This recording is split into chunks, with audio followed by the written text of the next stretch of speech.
तिकडे छत्रपती संभाजीनगरमध्ये वाहतूक पोलिसांनी ऑनलाईन पद्धतीने 500 रुपयांची लाच घेतल्याचा प्रकार उघड झालाय। फोन पे वरून 500 रुपयांची लाच घेतानाचा हा व्हिडिओ व्हायरल झालाय। 7 हिल परिसरात ही घटना घडल्याची माहिती मिळते। सीट बेल्ट लावला नसल्याच्या कारणावरून 2500 रुपयांचा दंड वाचवण्यासाठी 500 रुपयांची लाच ऑनलाईन स्वरूपात वाहतूक पोलिसांनी स्वीकारली। इतकंच नाही तर हे ऑनलाईन खातं एका पान सेंटरच्या नावाने असल्याचं देखील उघड झालं। छत्रपती संभाजीनगरमधली ही घटना काय 100 रुपये नका देऊ? 100 रुपये भरले का तुम्ही? सीट बेल्टचा दंड सांगितलं मी तुम्हाला। नाही देऊ नका मायाचं 100 रुपये का?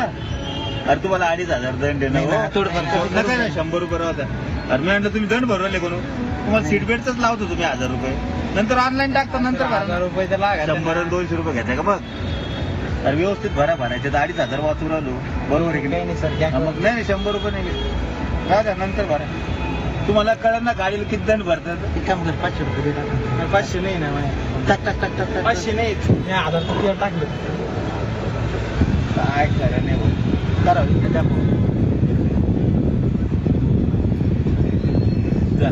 तुमच्याकडे नाही का? 1500 देईल माझ्या 1000 टाकलं 100 बेट लावायचा कंटिन्यू 1000 रुपये दंड झाला। कधी पण लावून घ्यायचा। आता आपण नवीन गाडी घेतली सर, काय कमी जादा करा ना आता केले ना 2000 कधी सर। आम्ही खेडेगावातली माणसं आहे।